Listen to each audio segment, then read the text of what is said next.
ए board Sindhu पर जुगती पश्चिमे मध्य मांगे सियानी अटारी हिंद देवी तनी कमर पर चमकती दृढ़कसी तीक्ष्ण जाने कटारी पहाड़ नत मुखे कीर्ति उच्चारता गरजती जल निधि गान सरणी ए भारती मातनी वंद दुनिया बड़ी तन धन्य हो धन्य सौराष्ट्र धरणी ए भारती मातनी वंद दुनिया बड़ी ए धन धन्य हो धन्य सौराष्ट्र धरणी सौराष्ट्र धरती ये तो संत अने सुरानी धरती छे समर्पण अने त्यागनी कथाओ પછી સુરવીર હોય તોય ભલે સતી હોય તોય ભલે અને સંત હોય તોય ભલે અનેક પ્રસંગો પોતાના ખોળામાં હંગરીને બેઠેલી સૌરાષ્ટ્રની ધરતી સંતના જીવનનો એક નાનકડો પ્રસંગ છે એકવાર ધરતી અને મેહુલો એ બેની વચ્ચે વાત થાય છે ધરતી એમ કે છે કે હું મોટી છું અને મેઘ એમ કે છે કે હું મોટો છું ધરતીએ જ્યારે પોતાની મોટપ બતાવી ત્યારે મેઘે એટલું કીધું તું છાની માની બેહી રે જો હું ન હોય તો તારું પાંચ્યું આવે નહીં કારણ કે બરોબર અહાડ મહિનો આવે અષાઢ ગગુંબીએ લુંબીએ અંબાર વદલ બેવલ ચોવલીએ મોહલાર में हेलिए लाडग हेलिए नीर छले ने जले नलिए अंदर गाज गगाज करे धरंग ऊपर गम नैया सर गुभरिया अजमाल ने धुतन कुंवर आलन सोई तणी रत संभरिया जी सोई तणी रत संभरिया द्वादलानी दौळीन चोળી गटू मंडे બંધાવા અને કાળા ડિબાંગ વાદલાના હાથ હાથ પડને ચીરીન સમ કડક ધણાણાણાણાણાણાણા રળાલાલાલ છામ રળાલાલાલ છામ કરી અને વીજળી છે ઈશાની પહાડના ખોપરા મંડી જાય ફાડવા અને મુસળધારો મેઘ મંડાય અને ધરતી છે એ મેઘનું અને ધરતીનું જ્યારે મિલન થાય ત્યારે મેઘ એમ કે છે કે દુનિયામાં પતિ વગરની કોઈ સ્ત્રીની કોઈ દી કિંમત થઈ હોય એવો દાખલો નથી ગાંડીથામાં હું ન હોઉં તો તારું કાંઈ દુનિયામાં ઉપજે નહીં એટલે ધરા વડેરો મેહુલો ધરતી કરતા મેઘ મોટો છે ધરા વડેરો મેહુલો એટલે બે વડસેડ કરે છે ત્યારે ભગવાન ખાડ ખાડ ખાડ ખાડ હાથ કાઢીને કહે છે કે બે ગાંડા થાવમાં કારણ કે હું જો ન હોઉં અખિલ બ્રહ્માંડનું સર્જન કરવા વાળો અને અંદરો અંદર તમે ઝઘડીને મરી જાઓ માં હું ન હોઉં તો તમારું પાંચ્યું ન આવે ધરા વડેરો મેહુલો અને મેઘ વડો ભગવંત અને ભગવાનને જ્યારે પોતાની મોટપ જાહેર કરીને એટલે ભક્તિ મંડી દાંત કાઢવા કે હે પ્રભુ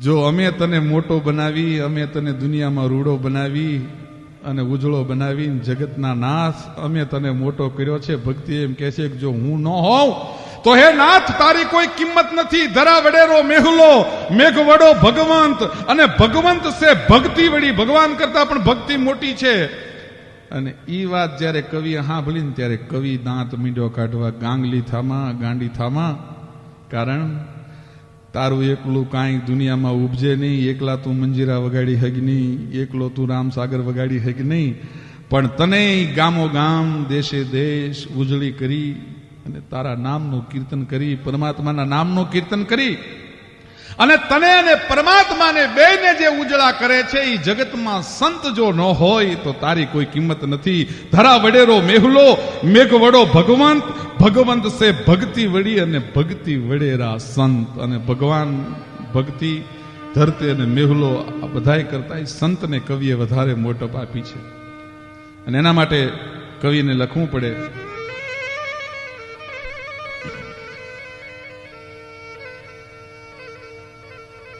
કે માયા ને મમતા ધણો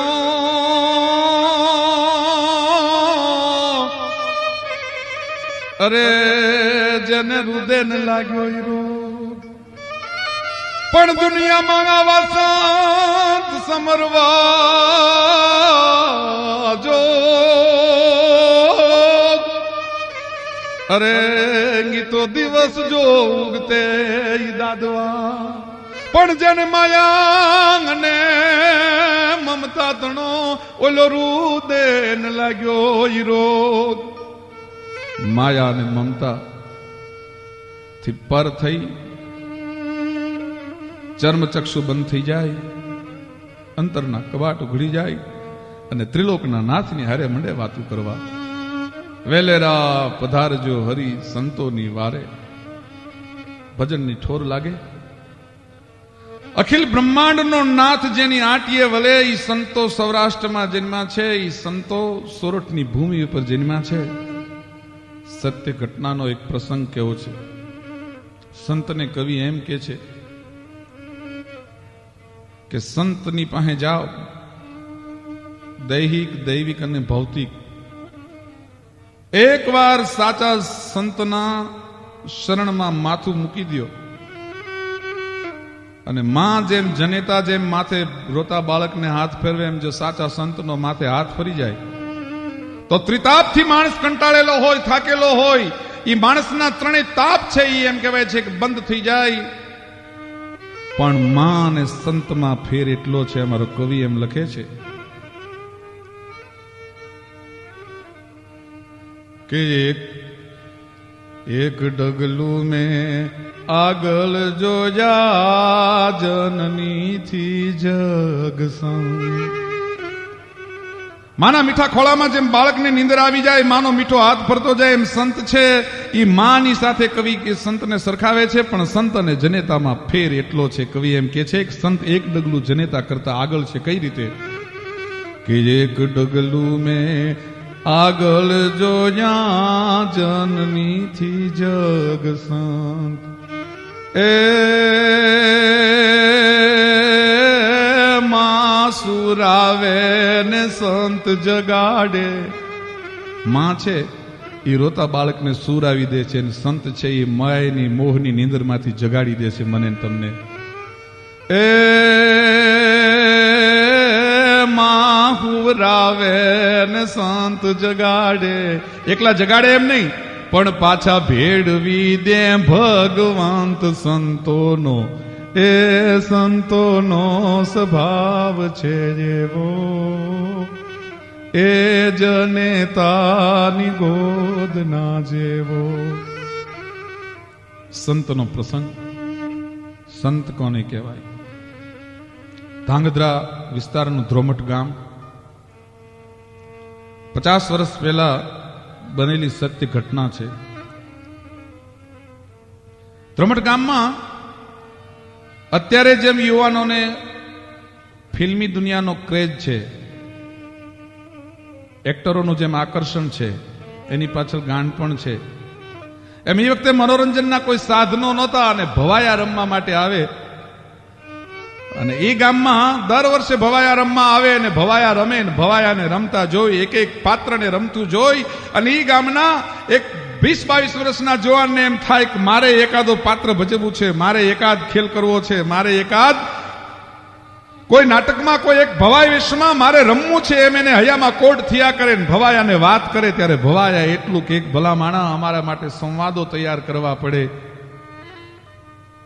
આની પ્રેક્ટિસ કરવી પડે, અમે તને કઈ રીતે રમાડી શકીએ, તારો ઉત્સાહ છે એ બધી વાત બરાબર છે, પણ આમાં રંગાઈ જવું જોઈએ. ભજવા વીણીની ભભૂતિયા કોઈ દી નાવે મોજ નરેશ. અહીંયા તો કંઈક ખેલા ખપી ગયા વિધ વિધ પહેરીને વેહ, પણ ભજવા વીણીની ભભૂતિયા કોઈ દી નાવે મોજ નરેશ. અહીંયા તો રંગાવવું પડે, પાત્રની હારે પાત્ર બની જવું પડે. દોસ્ત અમે તને આમાં કોઈ પાત્ર ન આપી શકીને એમાં 3 વર્ષ ભવાયા રમવા આવ્યા. આ જુવાન વિનંતી કરે સંતને. સંતના જીવનનો મારે પ્રસંગ કેવો છે એટલા માટે હું આ પ્રસંગ કહું છું. ચોથે વર્ષે જયારે ભવાયા રમવા માટે આવ્યા, ઓલા યુવાને વિનંતી કરી હતી અને ત્યારે ભવાયાને એમ થયું 3 વર્ષથી આ માણસ વિનંતી કરતો આવે છે, આને એકાદું પાત્ર આપવી, પણ આને સંવાદ બોલવાનું પાત્ર ન અપાય. એટલે રાજા ગોપીચંદનો વેહ ભજવવાનો અને ગોપીચંદમાં ગોપીચંદ ભેખ લે છે અને ભગવાનના ધ્યાનમાં મગ્ન બને છે. એવો ઘડીક પૂરતો પાઠ પદ્માસન વાળી શરીરની માથે ભસ્મ ધારણ કરી, જટાજૂટ ધારણ કરી અને ભભૂત લગાવી અને ઓમ નમઃ શિવાયના 5 મિનિટ જાપ જપવાનો એક પાત્ર આવે છે, એ પાત્ર આપવાની વાત કરી.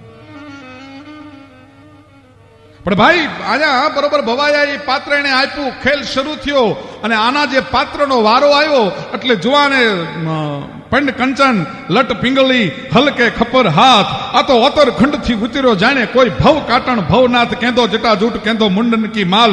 શરીરની માથે જટાજૂટ ભસ્મ ધારણ કરી, પદ્માસન વાળી વાઘાંબર પહેરી અને જવાન બેહી ગયો છે. ઓમ નમઃ શિવાયના જાપ જપાવા શરૂ થયા. ભાઈ ઓમ નમઃ શિવાય, ઓમ નમઃ શિવાય, ઓમ નમઃ શિવાયના જાપ મીંડ્યા જપાવા. 5 મિનિટ થયા. એનું પાત્ર પૂરું થયું એટલે ભવાએ જગાડ્યો કે ભાઈ જાગ, તારો પાત્ર પૂરું થયું છે, હવે તું ચોકની બહાર નીકળી જા. એને જગાડે છે. પદ્માસન વાળેલો જુવાન છે પણ જુવાન જાગતો નથી અને ભવાયાને એમ થયું કે આને સમાધિ લાગી ગઈ છે.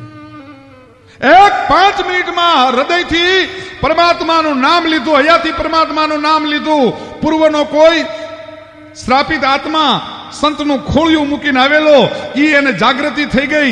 બ્રહ્મરંધ્રની માલપા જીવ વયો ગયો અને સમાધિ લાગી ગઈ. સમાધિ વાળવા વાળાને તપાસ કરી ભવાએ પણ 20 ગામની માથે એ વખતે ક્યાંય સમાધિ વાળવા વાળો મળ્યો નહીં. ગામના માણા મીંડા દાંત કાઢવા કે સમાધિ લાગી નથી, આ મરી ગયો છે અને આને ભવાયા ખોટે ખોટી સમાધિનું નામ આપે છે. આ ચોકમાં નક્કી કંઈક થયું. ચોકમાં ભવાયા માતાજીના રક્ષણ સિવાય જવાય નહીં. ના જુવાન એમ નામ ગયો, ના જુવાન નક્કી મરી ગયો છે. પણ સંતના ખોળિયામાં જુવાન મર્યો એટલે એને અગ્નિદાહ દેવાય નહીં, એને સમાધિ આપવી પડે. એટલે ગામના ચોરાની બાજુમાં જુવાનને સમાધ આપી. એની માથેથી 12 વર્ષનો ગાળો નીકળી ગયો. 12 વર્ષે બરોબર એક સંત એક સાધુ છે એ ગામના ચોરે આવીને રાતવાસો રહ્યા છે. રાતનો ગજર મીંડ્યો ભાંગવા. ધીરે ધીરે ધીરે ધીરે ધીરે ધીરે ધીરે ધીરે તમરાનો ત્રામ ત્રામ ત્રામ ત્રામ ત્રામ ત્રમ અવાજ મીંડ્યો આવવા. અંધારાના ચોહલા પાડવા હોય તો પાડી લેવાય, લુગડા સીવવાની હોનો જો ઘા કરો તો અંધારામાં ચોટી જાય. પંડની બીક લાગવા માંડે અને પોતાનો પંજો હાથનો ન દેખાય એવી ભયંકર મેઘલી રાત જામી છે. આપમાંથી ક્યારેક ક્યારેક શ્રાવણ મહિનામાં ઠમ ઠમ ઠમ વરસાદના બુંદ ધરતીની માથે પડવા માંડ્યા છે. 50 કરોડ પૃથ્વીની માથે જળ જંપી ગયા છે અને સંતને અવાજ સંભળાવા માંડ્યો, ઓમ નમઃ શિવાય, ઓમ નમઃ શિવાય, ઓમ નમઃ શિવાય. આખી રાત સાધુ હુઈ નથી થઈ ગયો. આખી રાત સંત હુતા નથી. હવાર થયું એટલે ગામના માણસોને બોલાવીને એટલી વાત કરી કે ભાઈ આ ચોરાની બાજુમાં કોઈ માણસને જીવતા સમાધિ આપેલી છે? કે હા બાપુ, 12 વર્ષ પહેલા અમારા ગામનો એક જવાન ભવાઈ વેશમાં એક સાધુનું પાત્ર લીધું હતું, એની સમાધિ વળી નહીં અને એ મરી ગયો જાણીને અમે એને અહીંયા દફનાવી દીધો છે, એને અહીંયા સમાધિ આપી દીધી છે. અને તે દી સાધુએ એમ કીધું હતું કે મરી નથી ગયો, બ્રહ્મરંધ્રમાં એનો જીવ છે, એને સમાધિ લાગેલી છે, અને ઓમ નમઃ શિવાયના જાપ જપવા શરૂ છે, એને બહાર કાઢો. અને 12 વર્ષે જુવાનને બહાર કાઢ્યો. એની સમાધિ વાળી, સાધુને સમાધિ વાળતા આવડતું હતું અને ત્યારે બહાર નીકળી 12 વર્ષ સુધી જે ધરતીમાં રહ્યો છે, સમાધિમાં રહ્યો છે, સમાધમાં રહ્યો છે, દફનાવેલો રહ્યો છે. એ જુવાન જ્યારે જાગ્યો, સમાધિમાંથી જાગૃત થયો, ત્યારે ગામના માણસને એને એટલું પૂછ્યું હતું, ઘેલ્યા ખેલ કેટલેક પોગ્યો. 12 વર્ષે એ જાગ્યો ત્યારે એમ થયું કે હજી તો હું આ ખેલ જ ભજવું છું, હું તો આ ભવાઈ વેશમાં મારું પાત્ર જ ભજવું છું. અને ત્યારે એને કીધું કે ભલા માણા, એ ખેલની માથે તો 12 ચોમાહા હરદ્વારના પગથિયે ગંગાના નીર ગડથોલિયા ખાઈને વિયા જાય એવી રીતે વિયા ગયા છે. અને એ જુવાનને એમ થયું કે 12 વર્ષ જો હું ધરતીમાં રહ્યો હોય, 12 વર્ષની જો મને સહજ સમાધિ લાગી હોય તો હવે સંસારમાં રહેવાય નહીં. અને તે દિવસે ગામમાંથી ઈને ફકીરી વેશમાં એમ કહેવાય છે કે માણસ નીકળી ગયો તો. અને 50 વર્ષ પહેલા ધોમઠ ગામમાં એ માણસનું ખોળિયું પડ્યું, એનું નામ તો સંત કહેવાય. ભાઈ એના માટે કવિ એને લખવું પડે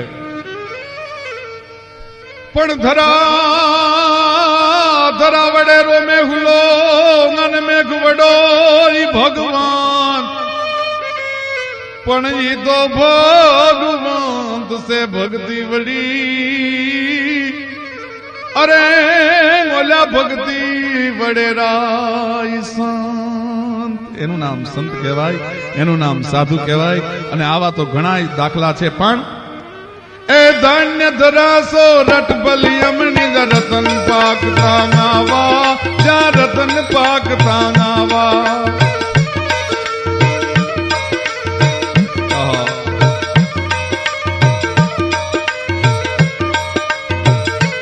હર હર મહાદેવ હર મહાદેવ હર મહાદેવ મહાદેવ હર હર મહાદેવ હર મહાદેવ હર મહાદેવ મહાદેવ હર હર મહાદેવ હર મહાદેવ હર મહાદેવ મહાદેવ હર હર મહાદેવ હર મહાદેવ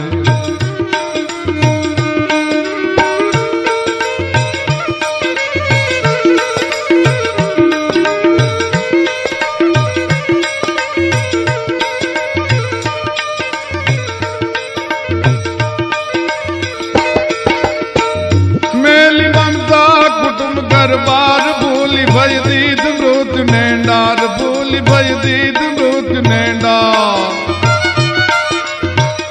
मेली ममता कुटुंब घर बार भूली भई दीद मृत नेंडार भूली भई दीद मृत नेंडार ए धन्य धरा सोरठ बलि अमनी धन्य धरा गुर्जर बलि अमनी रतन पाक तागावा